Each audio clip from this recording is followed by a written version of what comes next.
예전에 그 직장을 되게 좋으신 데 다니셨어요? 우리나라 그 대기업, 그죠? LG. 네네. 그것도 경영기획팀. 네네. 여기서 몇 년 근무하셨어요? 11년 11년. 근무를 했고요. 거기에 매출하고 음. 영업이익 그리고 뭐 비용 그런 수치적인 것을 다 네. 관리를 해서 회사에 어떻게 보면 돈 관리를 한 거죠. 그러셨구나. 네. 와, 그 큰 회사의 돈 관리. 근데 이렇게 좋은 직장은 요즘 못 들어가서 난리인데 어떻게 중간에 나올 생각을 하셨어요? 계기가 있었나요? 제가 스스로 자발적으로 나올 생각은 없었어요. 그럼요. 저는 이제 그 당시에 과장이었기 때문에 과장이었어요? 그냥 네. 몇 10년 넘게 일을 했으니 일에도 이제 익숙하고 네. 시스템이나 사람에도 익숙하기 때문에 사실 부장까지 그냥 쭉 갈 생각이었고요. 근데 어느 순간 아이가 너무 힘들어 했었어요. 왜요? 뭐 때문에? 왜냐면 주중에 이제 외할머니, 친할머니, 그 다음에 어린이집 선생님, 저 양육자가 4명이다 보니 너무 많은 사람들 만나는 네, 기준이 다 다른 거예요. 그렇죠. 이 선생님은 하라 그러고 저는 안 된다 그러고. 그래서 아이가 갑자기 공격적으로 변하면서 그래요? 예, 상담을 갔더니 줄여라. 어. 근데 줄일 수 있는 방법이 저밖에 없었어요. 그래서 갑작스럽게 3개월 만에 다 회사 정리를 그래요? 하고 예, 퇴사를 아무런 준비 없이 하게 된 거죠. 물론 이제 아이를 위한 엄마의 선택이긴 했는데 네. 본인 미래에 대한 꿈도 다 포기하신 거잖아요. 네네. 이거 쉽지 않은 결정이었겠어요, 그죠? 네, 그래서 퇴사 결정하고 서류를 내고 나오면서 진짜 많이 울었어요. 그랬을 것 같아요. 집에 가서 정말 갑자기 준비가 안 돼서 나오고 또 10년이란 이상 회사를 같은 회사를 다녔는데 딱 그만두게 되니까 약간 그런 마음이 들었는데 약간 11년 사귄 남자친구랑 헤어진 느낌? 그죠. 근데 다시는 못 만날 것 같고 그렇잖아요. 이제 거의 그때가 30 후반이었으니까 네.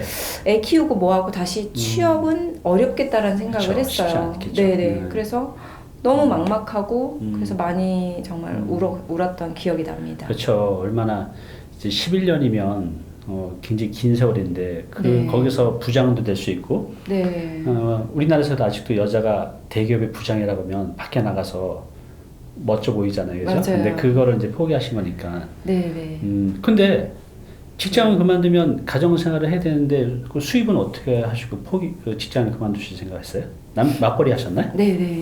맞벌이 그래요? 하셔서 해서 그냥 남편이 이제 전문직에 있으니 어떤 전문직인데?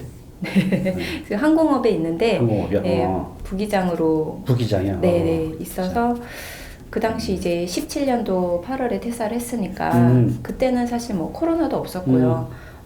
이제 남편 의지해서 네. 저는 저만의 이제 자기 개발을 하면서 내 길을 찾아보려고 네. 했었는데 네.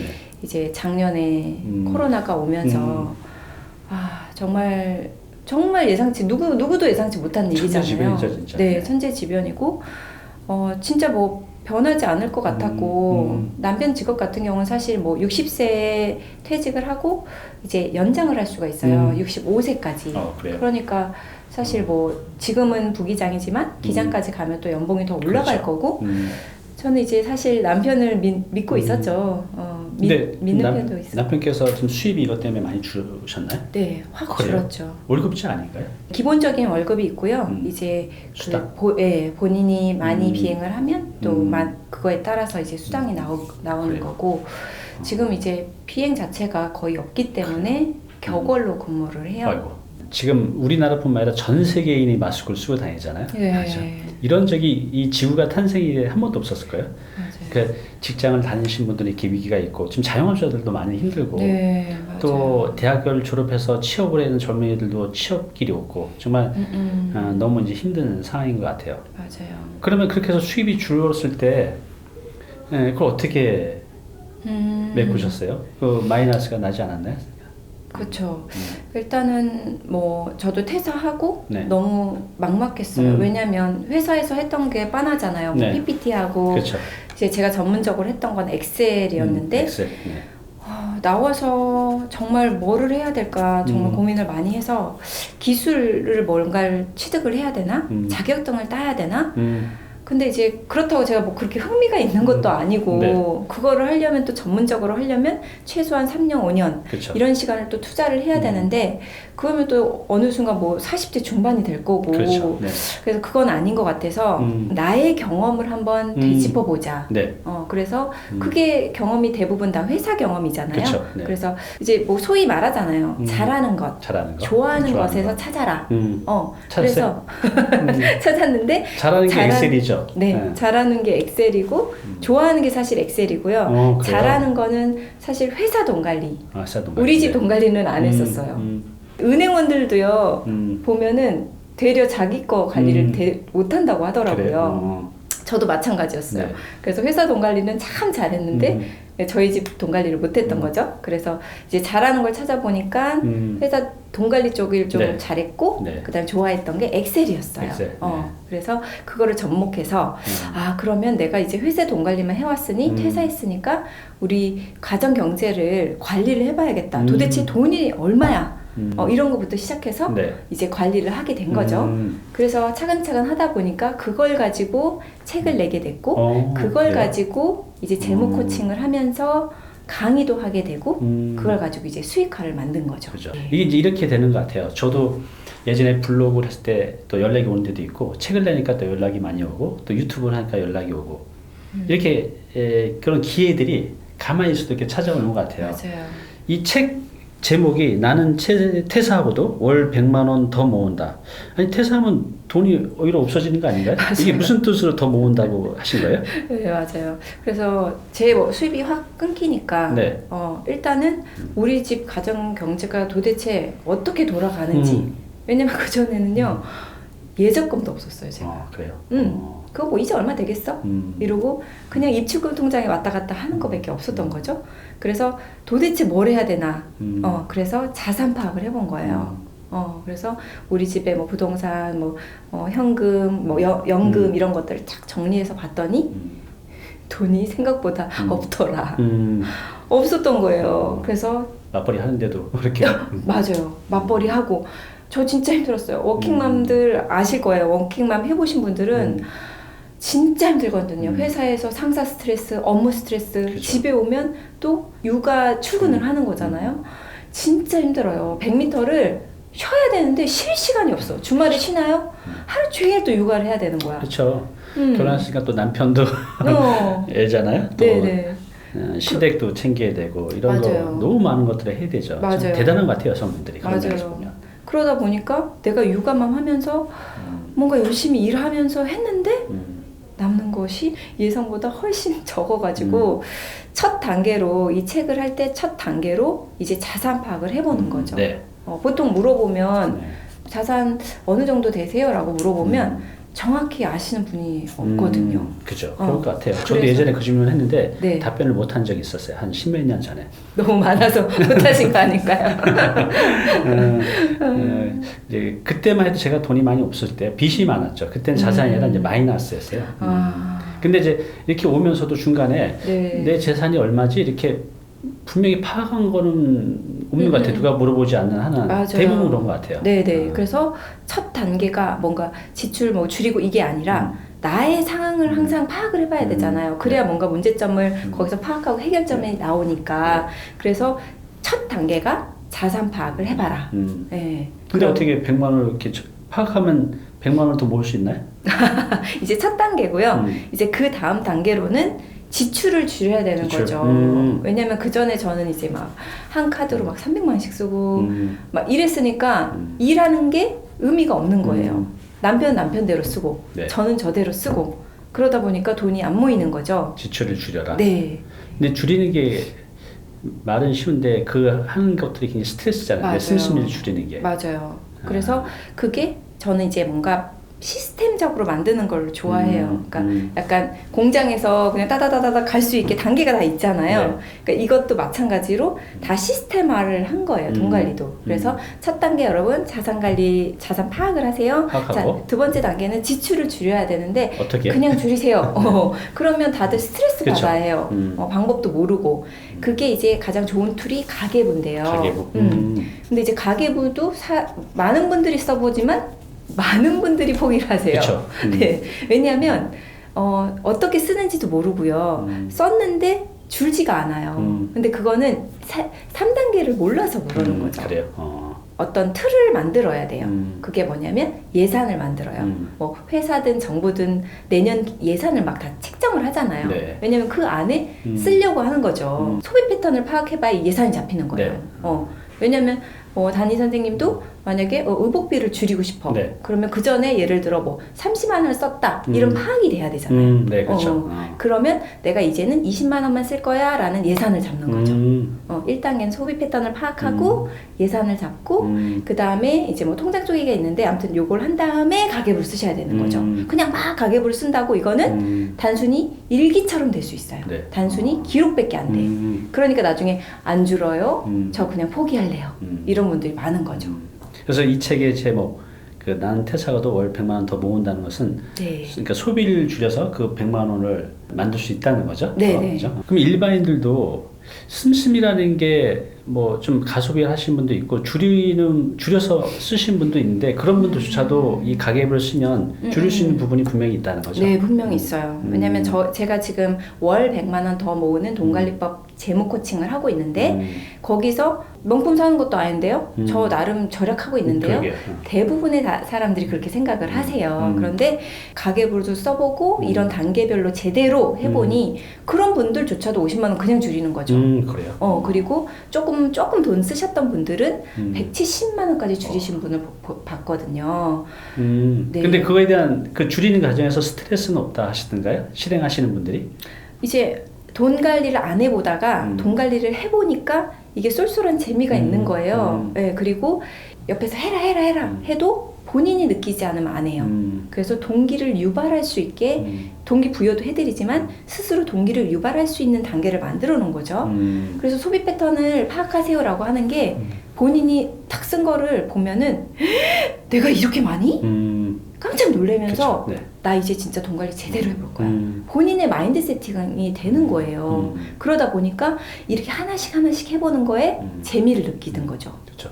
제가 예전에 그 기업을 할 때 제 아는 멘토분이 그렇게 말씀하셨어요. 매출보다 더 중요한 건 지출 관리다. 맞아요. 그분이 그런 말씀하셨는데 같은 이제 맥락이신 것 같아요. 맞아요. 그래서 이웃집 백만장자라는 책 다 아실 거예요. 네. 네, 모르시면 꼭 읽어보시고요. 거기에도 나오잖아요. 수입이 자산이 아니다. 아무리 많이 벌어도 내가 많이 써버리면 남는 게 없다면 그 사람이 부자가 될 수 없는 거죠. 네. 좋네요. 말씀 들어보니까 크게 스트레스도 없고 또 줄이는 거에 대한 약간은 부담이 있지만 그만큼 돈이 또 가게에 보탬이 되니까 즐겁게 할 수 있을 것 같아요. 맞아요. 그리고 이제 이런 본인이 이런 경험들을 이제 블로그로 운영하셨잖아요. 네. 근데 비교적 짧은 시간 동안 이 구독자가 12,000명이 넘었다고 하는데 이를 통해서 또 기회가 많이 왔을 것 같아요. 맞아요. 어떻게 이렇게 블로그를 하실 생각했어요? 이게 쉽지 않을 때 책도 쓰고 블로그도 하고 아까 말씀드린 육아도 해야 되고 맞아요. 그래서 퇴사하고 나서 네. 뭐를 해야 될까 하다가 저는 이제 나중에 사업을 하고 싶었고 그 그래요? 사업의 마케팅 툴로 블로그면 괜찮지 않을까? 나를 알릴 수 있는 수단이 되고 그렇죠. 네, 내가 뭔가 사업을 해도 알릴 수 있는 수단이 될 것 같아서 이제 처음에 그냥 전 아무것도 안 배우고 제가 이제 만든 정신이 있어요. 그래서 무슨 정신이에요? HMH 정신이라고 해서 뭐죠? 확 그냥 막 그냥 하기. 왜냐면 그냥 막 그냥 하기. 막 배워가지고 준비해서 하려면 멋지네요. 우리가 기대치가 높아져요. 왜냐면 내가 배웠으니 뭔가 이 정도는 해야 되는 거 아니야? 이렇게 생각하는데 그렇게 배우면 또 빨리 클 수도 있겠죠. 네. 근데 저는 일단은 뭐 블로그 그냥 이거 시작해보자. 그래서 그냥 오픈을 한 거예요. 막 그냥 하자. 네네. 네이버 아이디 다 있으시잖아요. 그러니까 그냥 오픈만 하면 되는 거예요. 그래서 처음에 아니 블로그를 어떻게 시작해요? 막 겁먹는 분들이 많은데 그냥 거기다가 한 줄 쓴다 생각하세요. 왜냐면 그거 뭐 누가 한 줄 쓰면요 뭐 다 찾아와가지고 볼 것 같잖아요. 아무도 안 봐요. 그러니까 우리가 너무 남을 의식하다 보니까 네. 글 쓰는 것에 부담을 느끼시는 것 같아요. 네네. 근데 아무도 안 보고요. 그쵸. 서치에도 안 나오거든요. 그죠? 그러니까 연습장이라고 생각하고 이렇게 하다 보면 그 시스템에 익숙해지니까 저도 그렇게 시작을 한 거예요. 그렇게 시작하다가 이제 네이버에 딱 들어가시면 이렇게 메인 글들이 있어요. 그렇죠. 경제 M 이렇게. 네. 근데 저기 어떻게 뜨지? 나도 떠보고 싶다라는 생각을 해서 이제 가장 쉬운 게 벤치마킹이잖아요. 그렇죠. 내가 뭔가 크리에이티브하게 뭔가를 할 수 없으니까 거기 있는 걸 살림을 처음에 해본 거예요. 리빙에 나온 거를 나도 한번 해보자 해가지고 그냥 비슷하게 이렇게 딱 사진도 찍고 글을 썼는데 그게 떴어요. 메인이 딱 뜬 거예요. 그래요. 그러더니 이웃수가 확 늘고 네, 그 다음에 이렇게 그 사람들이 막 찾아온 거죠. 그렇죠. 그게 이제 딱 기회가 된 거고. 그렇게 해서 블로그를 꾸준히 남기시면서 네. 그 내용들이 책으로 또 탄생하신 거죠. 네, 맞아요. 그래요. 이게 책을 이제부터 써야지 하는 것보다는 네. 블로그에 글을 이렇게 여러분 남겨놓으시면 그걸 잘 모으면 이게 이제 책이 되는 거잖아요. 맞아요. 그러면 이제 그 먼저 직장 동료들도 이제 저분 예전에 우리 여기 가장으로 계셨던 분인데 LG전자에서 네. 책도 내고 이런 방송에도 나오고 그러다 보니 이제 연락 오시는 분도 있을 것 같아요. 연락이 좀 오시나요? 네. 전 직장분들이? 맞아요. 그래서 저는 이제 퇴사를 하면서 그냥 마음속에 이제 결심을 한 거죠. 내가 LG전자보다 더 잘 돼가지고 그때 나가겠다. 이 사람이 부러워서 나한테 연락이 오게 만들겠다. 이런 생각을 가지고 그때는 아무것도 없었죠, 사실. 네. 없었지만 정말 3년 동안 매진을 한 거죠. 그래서 이번에 책도 나오고 이제 뭐 유튜브 채널이나 TV나 이렇게 나가다 보니까 정말 많은 분들이 연락이 왔어요. 네. 연락이 와서 나도 배우고 싶다. 어떻게 이렇게 됐냐. 그래서 많은 분들이 배우고 싶어 하세요. 기분 좋았겠어요. 이게 그러면 자녀분이 몇 살이죠? 이제 8살 됐어요. 8살. 엄마가 책 낸 거에 대해서 자랑스럽게 생각하던가요? 아직 몰라요. 몰라요. 시댁에서는 우리 며느리 책 냈다 이렇게. 네, 시댁에서는 또 앞부분에 또 아이가 힘들어한 부분, 제가 힘들어했던 부분, 그래서 많이 우시고. 그러셨구나. 그러니까 그 책의 내용을 읽고 우리 며느리가 이랬었구나라는 것도 이해하게 되셨겠네요. 네. 그렇게 책 한 권 내는 건 아직까지 우리나라에서는 전문가로 인정받고 또 작가가 되고 네이버에 검색하면 내 이름이 딱 뜨잖아요. 책하고. 맞아요. 1년 정도 노력하면, 그죠? 내가 블로그 생활 1년 정도만 꾸준히 하면 그거 잘 모아서 책으로 낼 수 있는 거죠. 그래서 맞아요. 우리 시청자분들도 그거 한번 도전해 보시기 바랍니다. 네, 그래서 블로그를 그때 제가 네이버 메인에 26번 최근까지 떴고요. 26번이나 한 번도 아니라? 네, 그래서 네이버 맛집이라는 그런 닉네임도 붙었고, 이제 책 말씀하시는 게 매일 글 쓰는 게 중요하단 말이에요. 네, 그쵸. 네, 다니쌤님 책에도 나와 있잖아요. 매일 글 쓰는 게 중요한데, 나 그냥 매일 쓸 거야 라고 여러분이 의지를 믿으면 안 돼요. 사람은. 시스템을 항상 만들어야 돼요. 맞아요. 그래서 블로그에다 매일 쓰는 거예요. 블로그에다 매일 쓰다 보니까 글을 점점 길게 잘 쓰게 되고 어느 순간 책을 쓰려 보니까는 이 실력이 이미 쌓아져 있는 그죠. 거예요. 네. 블로그에도 쌓아져 있고 여기에도 쌓아져 있고 책 쓰고 싶은 분이 있다면 블로그를 하시면 참 도움이 많이 된다는 최고인 거죠. 것 같아요. 네. 저도 책 이번에 또 한 권 나오는데 이전은 책도 그렇고 그냥 블로그에 있는 거 다시 재편집해서 낸 것 뿐이에요. 맞아요. 근데 이제 방금 우리 말씀하셨듯이 글이라는 게 매일 쓰다 보면 이게 일치월장하는 순간들을 느끼게 돼요. 와, 이거 정말 내가 쓴 글 맞아? 할 정도로 그냥 저절로 써지는 이런 경험들을 하게 됩니다. 그래서 이 글쓰기는 기능이라고 해요. 내가 타고난 재능이 아니라 쓰다 보면 우리 자전거 배우듯이 어느 순간에 이제 써진다는 거죠. 말씀하실 때 포기하지 않고 꾸준히 쓰기만 하면 되죠. 네, 오늘 정보 도움이 좀 되셨나요? 앞으로 이런 정보 계속 받아보실 분은요, 여기 구독 부탁드리고요. 그 다음에 오른쪽은 제가 추천한 영상입니다. 꼭 한번 보시기 바랍니다.